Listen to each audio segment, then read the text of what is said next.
샬롬 고등부 제자훈련 7강으로 왔습니다. 이제 마지막 2가 남았어요. 7강은 단일왕국 시대 왕을 가진 백성입니다. 이제부터 드디어 이스라엘이 왕을 세우는 왕정시대가 시작이 돼요. 이 이스라엘의 초기 왕정시대인 단일왕국 시대에는 3명의 왕을 기억하면 됩니다. 우리가 잘 아는 이름인데 바로 사울, 다윗, 솔로몬이에요.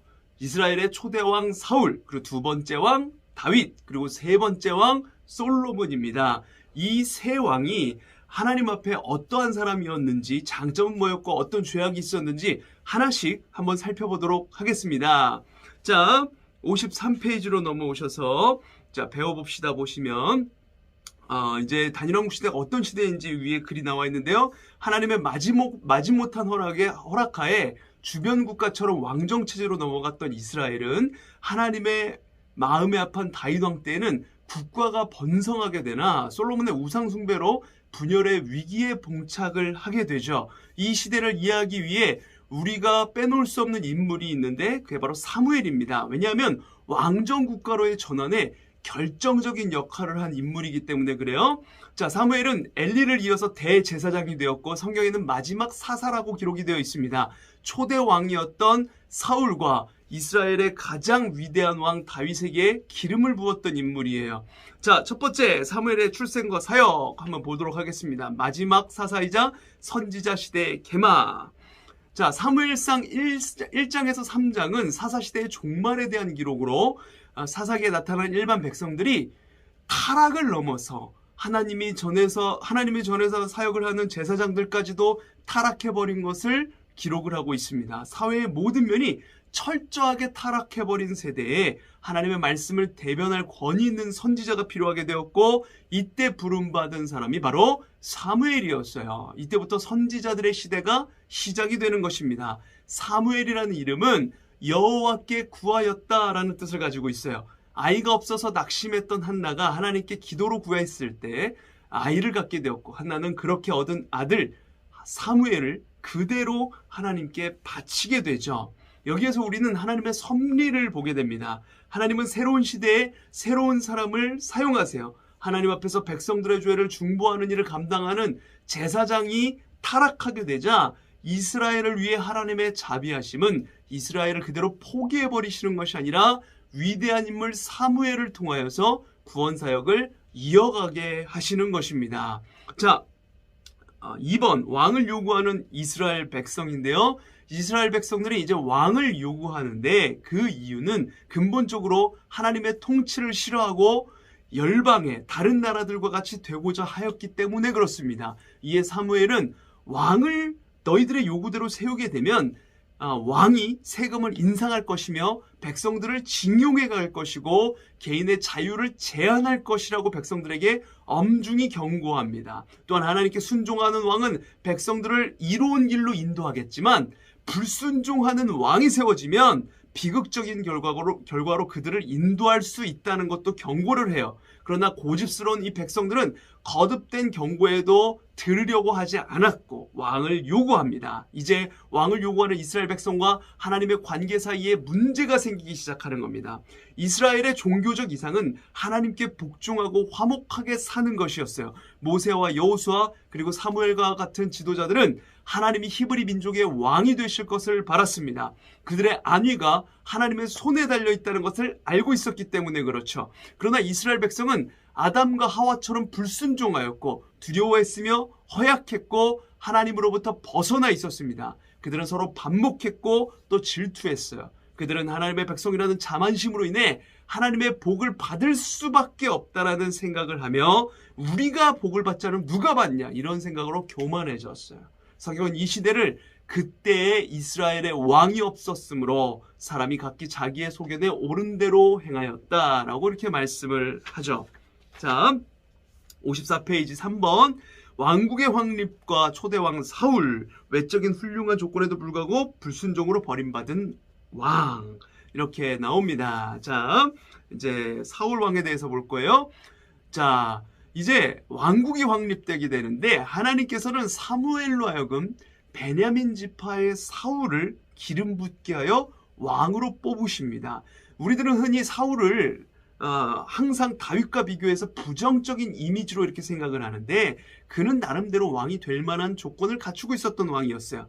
외적인 면에서 봤을 때에는 준수한 소년이었으며 겸손한 자였어요. 그리고 종교적인 면에서도 봐도 하나님의 신이 임하여서 예언을 할 수 있을 정도로 영적인 사람이었습니다. 그러나 이스라엘이 진정으로 필요로 한 것은 준수한 외모나 종교성, 능력이 아니라 믿음, 그리고 순종이라는 것을 명심해야 되는 것입니다. 하나님 앞에서는 다른 거 필요 없어요. 믿음, 순종이 다인 겁니다. 다시 말하면 사울이 가지고 있는 좋은 조건, 능력에도 불구하고 그는 하나님께 대한 불신과 불순종으로 버림받고 몰락의 길을 가게 되는 왕입니다. 사울을 몰락하게 만든 4가지 문제는 뭐였냐면 첫 번째, 불신과 불순종이었어요. 블레셋과의 전쟁에서 7일을 기다리라는 하나님의 명을 끝까지 신뢰하지 못하고 제사장인 사무엘이 없는 상태에서 자기가 제사를 드려버립니다. 제사를 드리는 것은 하나님께서 세우신 제사장만이 할 수 있는 일이었는데 이것을 어기고 사울이 그걸 해버린 거예요. 그리고 두 번째, 자의적인 신앙. 하나님의 명을 어기고 아말렉을 진멸하지 않아요. 아말렉과의 전쟁을 했을 때 하나님이 아말렉을 다 멸하라고 했는데 그걸 어겼습니다. 그 이유가 하나님께 제사하려 하였다고 했는데 그러다고 할지라도 이것은 자의적인 신앙이었죠. 이에 사무엘을 통해 순종이 제사보다 낫다라는 엄중한 경고의 말을 듣게 되었습니다. 질투로 인해 3번 질투로 인해 하나님 섭리에 반항을 하는데 골리앗을 죽이고 기름 부음 받아 백성들에게 인기와 명성이 자자했던 다윗을 질투해서 죽이려고 하였었죠. 자, 4번 형식적인 신앙. 블레셋 군대를 보고 두려워하여 가짜 선지자 무당 같은 여인을 찾기도 하였습니다. 이 4가지 문제가 사울을 몰락하게 만든 것이었어요. 자, 이제 55페이지로 넘어와서 사울, 다윗, 솔로몬 통치하의 통일왕도 왕국 연도 그래프 참고해서 보시고요. 자, 4번 다윗을 보겠습니다. 다윗 약점이 있음에도 불구하고 영적인 부분과 정치적인 부분에서 가장 균형 잡힌 왕 다윗에 대해서 보겠습니다. 다윗은 2세의 8번째 막내 아들이요 양치는 목동이었으며 그리 뛰어난 외모를 갖고 있는 사람도 아니었습니다. 그래서 사무엘이 2세의 아들 중 하나에게 기름을 부으라는 하나님의 명령을 듣고 2세의 집에 찾아갔을 때 다윗은 아예 듣보잡이었어요. 후보 명단에 없었던 겁니다. 그러나 여기서 그 유명한 말씀이 등장을 하죠. 사람은 외모를 보거니와 하나님은 마음의 중심을 보신다. 이 말씀이 등장을 해요. 다윗의 중심을 보시는 하나님께서 다윗을 왕으로 기름 부으시는 거예요.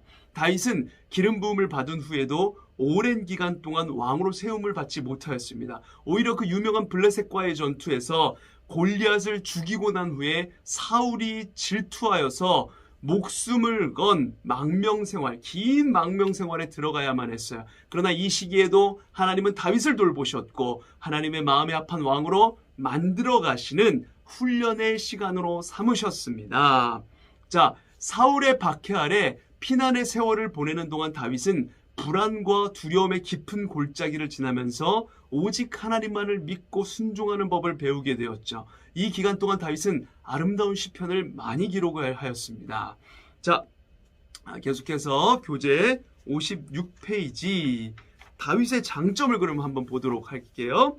다윗의 장점, 첫 번째 다윗의 성품, 사무엘 1장에 나오는데 정적인 사울의 가정이 몰락되어 가는 것을 슬퍼하는 다윗의 행위, 이것을 보면 그의 아름다운 성품을 보게 되는 것이죠. 대적에 대한 연민의 정과 사랑으로부터 하나님의 마음에 합한 다윗의 모습이 드러나는 것을 말씀을 통해 볼 수가 있습니다. 자, 두 번째, 하나님 중심이었던 사람이었어요. 다윗은 왕이 된 후에 예루살렘을 정치, 종교의 중심지로 만들었습니다. 사울이 언약궤에 무관심했던 반면 하나님의 언약궤에 아무 관심이 없었는데 다윗은 통치를 시작하면서 가장 먼저 이 하나님의 언약궤에 관심을 가졌고 예루살렘으로 언약궤를 가져옴으로써 하나님을 향한 자신의 태도를 분명하게 보여주었습니다. 3번, 하나님과의 언약. 다윗은 자신의 궁전을 지은 후에 하나님의 법궤가 아직도 장막에 그대로 있는 것을 민망히 여겨서 여호와 하나님의 성전을 건축할 것을 하나님께 제안을 했어요. 그러나 하나님께서 그가 전쟁에서 피를 많이 흘렸다는 이유로 그것을 허락하지 않으셨죠. 그러나 하나님께서는 다윗을 칭찬하시고 그와 언약을 맺으셨는데 그것은 아브라함과 맺었던 언약, 자손이 별과 같이 많아질 것이라는 그 약속을 다윗의 후손을 통하여서 이루실 것을 약속하셨던 것입니다. 자, 다윗의 선행, 4번 다윗의 선행입니다. 무비보셋은 다윗의 정적 사울 왕의 손자로 두 발 모두 절뚝발이었다라고 기록된 사람이었어요. 그런데 다윗은 이 적의 손자 무비보셋을 사울의 모든 밭을 주고 왕궁에서 살게 만들었어요. 또한 자신의 상에서 같이 밥을 먹게 하였고 자기 아들들과 똑같이 대우를 하였습니다. 이것에서 바로 다윗의 선행을 보게 되는 것이죠. 교재에는 선행이라고 나오는데 선행이에요. 자, 다윗의 범죄, 사무엘하 11장에 나온 내용 보겠습니다. 하나님께로부터 오랜 기간 동안 훈련을 받고 왕위에 오른 다윗은 승승장구하며 하나님의 축복을 받는 삶을 누렸고 전 이스라엘도 덩달아 큰 복을 누리게 되었죠. 가장 강성한 나라 태평성대를 누리게 되었어요. 그러나 그때 다윗은 자신과 백성들의 운명을 바꿔놓는 중대한 범죄를 저지르고 맙니다. 다윗이 왕궁을 걸리다가 한 여인 밧세바를 보고 마음에 품게 되었어요. 순간적으로요. 그리고 왕의 권위로 그대로 그 밧세바 여인을 불러다가 간음을 합니다. 거기서 끝이 아니었어요. 그 죄를 덮기 위해서 전쟁을 치르고 있는 밧세바의 남편 우리아를 궁으로 소환을 하죠. 우리아에게 특별 휴가라며 아내와 잠을 잘 것을 청하였는데 우리아는 충신이었어요. 그래서 전쟁 중인데 어떻게 제가 잠을 자겠습니까? 아내를 이렇게 편하게 쉬겠습니까? 아내와 이러면서 거절을 합니다. 우리아는 엄청난 충신이었던 거예요. 다윗은 다시 자신의 죄를 덮기 위해서 우리아를 전쟁의 최전선으로 보내게 되고 적들에게 죽게 만들고 맙니다. 다윗이 범한 죄는 10계명에서 6, 7, 9, 10계명을 범한 것이었어요. 6계명 살인하지 말라, 7계명 간음하지 말라, 9계명 내 이웃에 대하여 거짓 증거하지 말라, 10계명 내 이웃의 집을 탐내지 말라. 이 4가지 계명을 다 어기는 것이 바로 다윗의 범죄였습니다. 자, 다윗이 그래서 어떤 고난과 하나님의 심판을 받았는지 한번 볼게요. 나단 선지자를 통해 심판이 예언이 됩니다. 다윗에게요. 그 내용은 칼이 그 집에서 떠나지 않을 것, 다른 사람이 그 처들을, 아내들을 범할 것, 밧세바에게서 난 아들이 죽을 것, 이 내용이었습니다. 그리고 그 예언대로 밧세바가 낳은 아들이 죽었고, 낳은 이들이 죽었고, 딸 다말이 아들 암논에 의해 강간당했으며 셋째 아들 압살롬이 장남 암논을 죽이고 왕위를 탐합니다. 칼이 끊이지 않는 거예요. 다윗의 집안에. 급기야 압살롬이 왕위를 노리고 반란을 일으켜요. 압살롬이 다윗의 후궁들을 사람들 앞에서 강간하였고 압살롬과 다윗의 전쟁으로 압살롬이 죽게 됩니다. 비극이죠. 아버지에 의해 아들이 죽게 되는 것입니다. 그리고 베냐민 사람 세바의 반역으로 유다 지파를 제외한 모든 사람들이 다윗에게서 돌아서게 되었고 넷째 아들 아도니아도 반역을 합니다. 그런데 중요한 것은 그 다음이에요. 징벌을 받는 다윗의 태도, 전적인 순종의 모습을 보입니다. 징벌을 받는 다윗의 태도, 언약궤 앞에서 하나님의 처분에 맡깁니다. 그리고 시므이의 저주 앞에서 저주를 그대로 받아들이는 거야.